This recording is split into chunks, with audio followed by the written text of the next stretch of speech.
What is going on, everybody? So in the past I've produced videos on several Foresight methods and how to use them, but I've never really shown you how Foresight looks like in practice.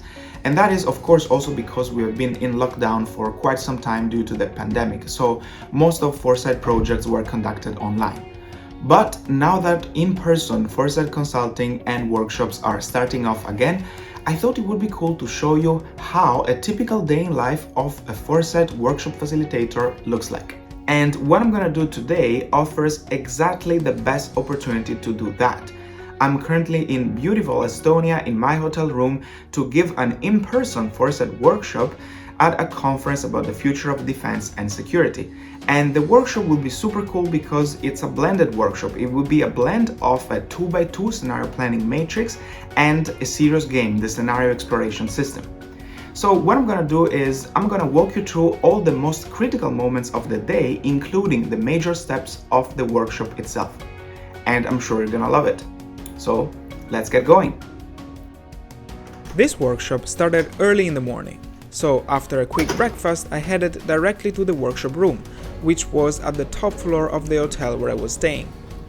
We got really lucky in terms of location this time because the sea view of Pärnu in Estonia out of the windows of the workshop room was simply breathtaking. After having been introduced by the host, the floor was given to me. I usually start with a short lecture about the foundations of Futures and Foresight. I explain what it is, its differences with forecasting, what it does, and I try to clear all the major misunderstandings about it. I also make it clear that I am a facilitator with no expertise in the future of XYZ, which sets expectations on what the audience can and cannot ask me. I do so by walking around the room, looking at each participant individually and asking questions. This really helps to convey that the session is not a lecture but a hands-on workshop, and also it really breaks the ice, setting the tone of the room. After some more walking around, questions and Italian gesticulating, I will introduce the Foresight method that is going to be used, including the sequence of exercises of the Foresight workshop itself, and I will close my introduction by giving some instructions for the first exercise. As any other Foresight workshop, this workshop's first group exercise involved framing the futures. Framing is a group discussion about the topic of the scenarios that the groups are going to create. It's a fundamental exercise because whether it's spot on or not will determine the success or failure of the whole workshop. And by the way, if you want to learn more about framing, you can just take a look at this video where I've explained that in detail. During this exercise, I would walk around, interact with each group separately, clear doubts, and make sure they frame their upcoming scenarios right. Next, I explained what driving forces are and how to identify them. Driving forces are also super important because they are the building blocks of scenarios. And by the way, if you want to learn more about driving forces, you can also take a look at this other video where I've explained that in detail. Each group works separately to identify driving forces, first individually and then together. During this, I would also attend to each group, clearing any doubts about driving forces. Next, I explained how to pick the two most impactful and uncertain driving forces that will form the scenario's 2x2 matrix using an averaged ranking procedure. This is a careful choice that oftentimes goes beyond the results of the ranking, so I would often help some groups to do this when they hesitate. With this, the first part of the workshop was over, so we had a coffee break, which was a great opportunity to get to know participants better. The second part of the workshop involved transforming the 2x2 scenarios into a game. So after the coffee break, I started off by briefly introducing the game, which was a simplified version of the scenario exploration system. I explained how to combine the 2x2 matrix with the game, what it means to play the scenarios, and how to pick the first scenario to play. By the way, if you want to learn more about this game, check out the website of the scenario exploration system, which I'm going to paste in the description box down below.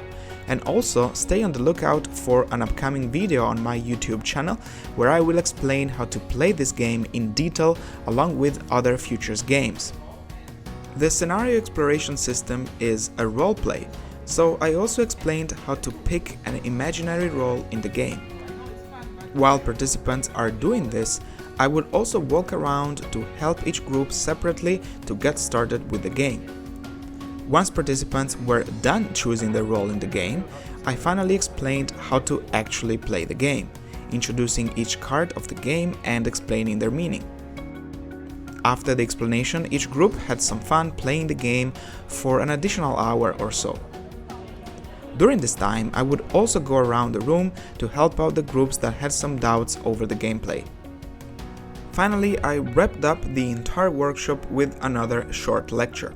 I explained the significance of the insights obtained from the game in an organizational context. I also talked about the possible next steps in terms of additional or complementary foresight methods that one could take when applying this foresight approach in their own organization.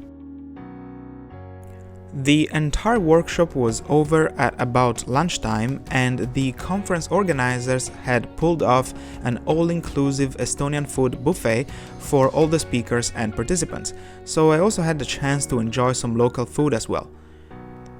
The hotel where the conference took place also included a water park, which seems to be something quite common in Estonia. So after lunch and some rest, I took some time to enjoy the various pools and jacuzzis available, which was actually really restoring after the tiring morning. After this, I took a walk around Pärnu, which is actually a summer vacation hotspot in Estonia, so even if this was in October, you could still enjoy some nice sea views. Pärnu downtown, on the other hand, was dead silent and not vibey at all, but you know, this is the fun randomness of traveling for workshops. And finally, I headed back to the hotel where I enjoyed Estonian food once again at the buffet, at which point I was really exhausted from the day, so I just decided to head back to my room. So I really hope that you enjoyed this video. For me, the Foresight tool I used in this workshop is really a cool tool. It's really useful to get people to work together. It's a really collaborative tool. And plus, you got to see all what's involved in a full day of a Foresight facilitator. Also the randomness of the location involved, in this case the water park and the walk in Pärnu in Estonia. So again, if you liked this video, I would super appreciate to give it a thumbs up and subscribe to my YouTube channel. And also, if you like this kind of day in life content, please let me know in the comments down below and I will try to do more of these. And now I'm just gonna crash because it was a very tiring day for me. I'll see you in the next video. Ciao!